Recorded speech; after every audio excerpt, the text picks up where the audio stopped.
औज़ुबिल्लाहिमिनश्शैतानिर्रजीम बिस्मिल्लाहिर्रहमानिर्रहीम। अस्सलाम वालेकुम। आज हम फ्यूचर परफेक्ट कॉन्टिन्यूस टेंस करने जा रहे हैं। आगे बढ़ने से पहले चैनल को लाइक, शेयर और सब्सक्राइब करें ताकि आपको तमाम लेक्चर्स की अपडेट्स मिलती रहें। जी, तो बढ़ते हैं फ्यूचर परफेक्ट कॉन्टिन्यूस टेंस की जानिब। सेंटेंस में इस टेंस में हमारा स्टेप 1 है आइडेंटिफिकेशन। सेंटेंस हमारे पास मौजूद है, लड़के शाम से होमवर्क कर रहे होंगे। आइडेंटिफिकेशन अगर हम इसमें करें तो रहे होंगे, होंगे पहचान होगी फ्यूचर की और रहे पहचान होगी कॉन्टिन्यूस की। अब यहाँ पे ये कॉन्टिन्यूस नहीं है, ये परफेक्ट कॉन्टिन्यूस है। तो हमें कैसे पता चलेगा कि ये परफेक्ट कॉन्टिन्यूस है, कॉन्टिन्यूस नहीं है?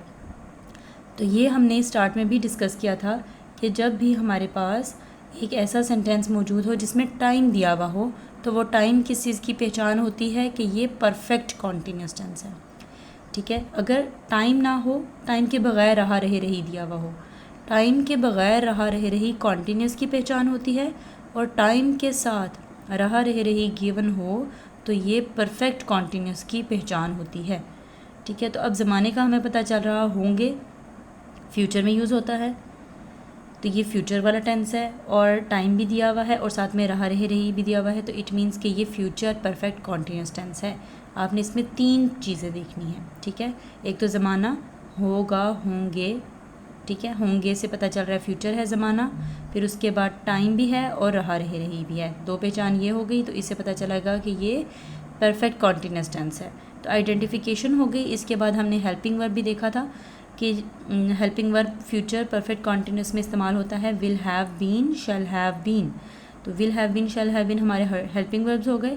और फॉर्म ऑफ वर्ब हमने इसमें देखनी है कि जो परफेक्ट कॉन्टिन्यूस टेंसेस होते हैं जितने भी हैं, चाहे वो प्रेजेंट परफेक्ट कॉन्टिन्यूस है, पास्ट परफेक्ट कॉन्टिन्यूस है, फ्यूचर परफेक्ट कॉन्टिन्यूस है, कोई भी परफेक्ट कॉन्टिन्यूस टेंस होगा हमारी उसमें फर्स्ट फॉर्म के साथ ING यूज़ होगा।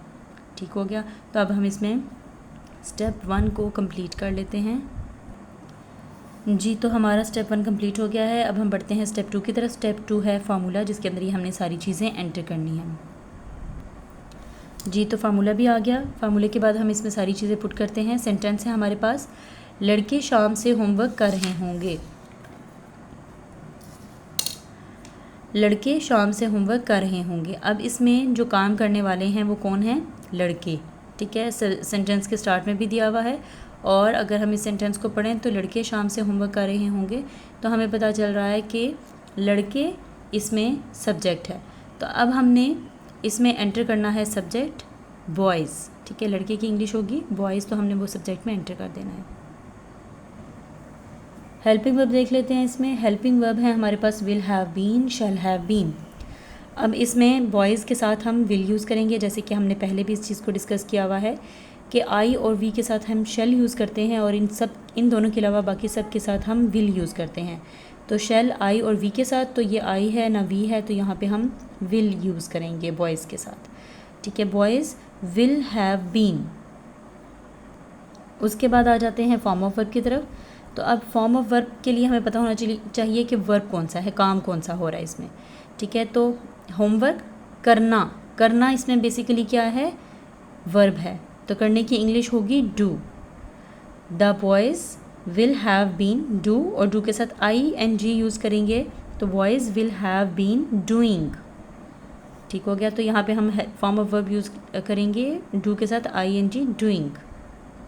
ऑब्जेक्ट की तरफ आते हैं, तो ऑब्जेक्ट हो गया हमारा होमवर्क। कौन सी चीज़ कर रहे हैं, क्या काम क्या कर रहे हैं? होमवर्क कर रहे हैं, तो boys will have been doing homework. Object में आएगा होमवर्क। यहाँ पे हमारा ऑब्जेक्ट भी हो गया। फार्मूले के अकॉर्डिंग जो हमारा फ्यूचर परफेक्ट कॉन्टिन्यूस टेंस है उसमें हमने एंड पे टाइम भी यूज़ करना होता है। तो टाइम के लिए हमने सिंस और फॉर के टेबल को देखा था, बुक में भी मैंने आपको बताया था, जो हमारे प्रेजेंट परफेक्ट कॉन्टिन्यूस टेंस है उसके साथ, और एक दफ़ा उसको हम फिर से देख लेते हैं। सिंस और फॉर को हम कब इस्तेमाल करते हैं? हमने टाइम को देखना है कि टाइम किस तरह का हमारे पास गिवन है। अगर तो हमारे पास टाइम गिवन है, एग्जैक्ट टाइम है, जैसे 2 o'clock टाइम दिया हुआ है क्लॉक के हिसाब से, डेज़ ऑफ द वीक दिए हुए हैं, मंथ्स नेम दिए हुए हैं, ईयर्स सन दिए हुए हैं, या फिर इस तरह से टाइम दिया हुआ है कि पिछली रात को, आखिरी हफ्ते, या कल, या आज सुबह, दोपहर, तो इस तरह का अगर टाइम दिया हुआ है हमें तो हम सिंस यूज़ करते हैं। और इसके अलावा अगर हमें इस तरह से दिया हुआ है कि 1 घंटा, 2 घंटे, 1 दिन, 2 दिन, कई महीने, कई साल, 5 साल, पिछला हफ्ता, इस तरह के वर्ड्स अगर हमें दिए हुए हों तो हमने फॉर का वर्ड यूज़ करना है, ठीक है, सिंस और फॉर में से। तो अब देखते हैं सेंटेंस हमारे क्या टाइम दिया हुआ है, शाम से। इसमें हमें टाइम दिया हुआ है शाम से। लड़के शाम से होमवर्क कर रहे होंगे, तो शाम के साथ हम सिंस यूज़ करेंगे। Boys will have been doing work since evening, ठीक है, तो हम सिंस यूज़ करेंगे और ये टाइम हमेशा हम एंड पे ही यूज़ करते हैं। हाँ, अगर हमारे पास एडजेक्टिव या एडवर्ब होगा तो उसके अकॉर्डिंग हो सकता है कि हम एडजेक्टिव या एडवर्ब को टाइम के बाद यूज़ करें, लेकिन फार्मूले के हिसाब से हमारी जो चीज़ें हैं उनमें हमने टाइम एंड पे ऐड करना है। जी, सिंस इवनिंग हमारा यहाँ पे सेंटेंस कंप्लीट हो गया है। Boys will have been doing homework since evening. अब हम इसको नेगेटिव में चेंज करते हैं, लड़के शाम से होमवर्क नहीं कर रहे होंगे। तो हमने यहाँ पर सब्जेक्ट लगाया और सब्जेक्ट लगाने के बाद boys will not have been.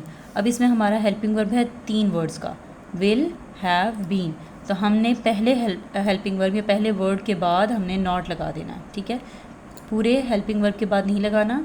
तीनों वर्ड्स हैं तो पहले वर्ड के बाद लगाएंगे, will not have been, boys will not have been. उसके बाद आगे इसी तरह से आएगा डूइंग होमवर्क सिंस इवनिंग, ठीक है। नेगेटिव सेंटेंस कंप्लीट हो गया। अब हम बढ़ते हैं इंटरोगेटिव सेंटेंस की तरफ। क्या लड़के शाम से होमवर्क कर रहे होंगे, सेंटेंस के स्टार्ट में हम क्या लगा देंगे, तो हमारा जुमला बन जाएगा क्या लड़के शाम से होमवर्क कर रहे होंगे। और इंटरोगेटिव सेंटेंस को जब हम इंग्लिश में कन्वर्ट करेंगे तो हम यही वाला जो फर्स्ट हेल्पिंग वर्ब है इसको उठा के स्टार्ट में ले आएंगे, विल बॉयज़, ठीक है, will boys have been. Will को हम स्टार्ट में ले आए, will boys have been doing homework since evening. अब हम इसको नेगेटिव इंटरोगेटिव बनाते हैं। उर्दू में नेगेटिव इंटरोगेटिव होगा क्या लड़के शाम से होमवर्क नहीं कर रहे होंगे। क्या भी आ गया और नहीं भी आ गया। Will boys not have been doing homework since evening, ठीक है, विल स्टार्ट में आ गया और बॉयज़ के बाद हमने नॉट, जैसे पहले नॉट लगाया हुआ था, नॉट हैव बीन, इसी तरह से हमें नॉट हैव बीन आगे लगाएंगे, will boys not have been doing homework since evening. बाकी सारा सेंटेंस एज इट इज़ रहेगा। प्रैक्टिस सेंटेंसेस को देख लेते हैं। प्रैक्टिस सेंटेंस में पहला सेंटेंस है तुम 15 मार्च से दाहम का इम्तिहान दे रहे होगे, ठीक है, तो ये सेंटेंस सिंपल है। इम्तिहान देने के लिए हम टिक एग्जामिनेशन का वर्ड यूज़ करते हैं। कुछ आदमी इतवार से रोज़ा रख रहे होंगे। रोज़ा रखने के लिए जो वर्ब है वो फास्ट का वर्ड यूज़ होता है। और कुछ आदमी, सम मैन, आदमी। हम 3 दिन से शरारतें कर रहे होंगे। शरारतें करने की इंग्लिश होती है मिसचीव्स। और बाकी सेंटेंस सिंपल है। फोर्थ वाला जो सेंटेंस है मंगल से बारिश हो रही होगी। ये सेंटेंस लिखने का मकसद ये था कि आपको मैं ये बता सकूं कि अब इसमें हमारे पास सब्जेक्ट नहीं है, ठीक है। पहले वाले में हमारे पास सब्जेक्ट था, तुम, कुछ, हम, तो ये हमारे वही वर्ड्स है जो हमारे सेंटेंस के स्टार्ट में इंग्लिश में यूज़ होते हैं। इसमें हमारे पास सब्जेक्ट नहीं गिवन, तो बारिश होना, ओले पड़ना, बूंदाबांदी होना, इस तरह के तमाम वर्ड्स के साथ हम सब्जेक्ट इट यूज़ करते हैं, ठीक है। बारिश होने के लिए हम सब्जेक्ट में इट का वर्ड यूज़ करते हैं, ठीक है। तो मंगल जो है वो आप सेंटेंस के स्टार्ट में नहीं लिखेंगे, ये तो टाइम है, ठीक है, जो हमें डेज ऑफ द वीक की सूरत में दिया हुआ है, तो हम इसको टाइम में ही इस्तेमाल करेंगे, लेकिन सब्जेक्ट में हम यहाँ पे इट यूज़ करेंगे, ठीक है। इट आगे सेंटेंस के अकॉर्डिंग आपने हेल्पिंग वर्ब लगाना है। बारिश होने के लिए रेन का वर्ड यूज़ करते हैं जो वर्ब है काम है, और उसके बाद आगे आपने टाइम ऐड कर देना है, ठीक है। वो सितंबर से बाकायदा स्कूल जा रहा होगा। बाकायदा के लिए हम रेगुलर का वर्ड यूज़ करते हैं और ये हमारा एडजेक्टिव ऑफ मैनर आ जाता है। एडजेक्टिव के तौर पे हम इसको सेंटेंस के एंड पे लगाएंगे। आप टाइम से पहले भी लगा सकते हैं, टाइम के बाद भी लगा सकते हैं। यहाँ पे हमारी ये सेंटेंसेस कंप्लीट हो जाते हैं, लेकिन कुछ मज़ीद टेंसेस में चीज़ें ऐसी हैं जो टेंसेस सीरीज़ में ऐड की जाएंगी। तो keep watching video and channel. आपको मज़ीद कुछ ऐसी हेल्पिंग टिप्स होंगी टेंसेस के अकॉर्डिंग जो आपको अगले लेक्चर्स में मिलेंगी। चैनल को सब्सक्राइब कर दें। थैंक यू, अल्लाह हाफिज़।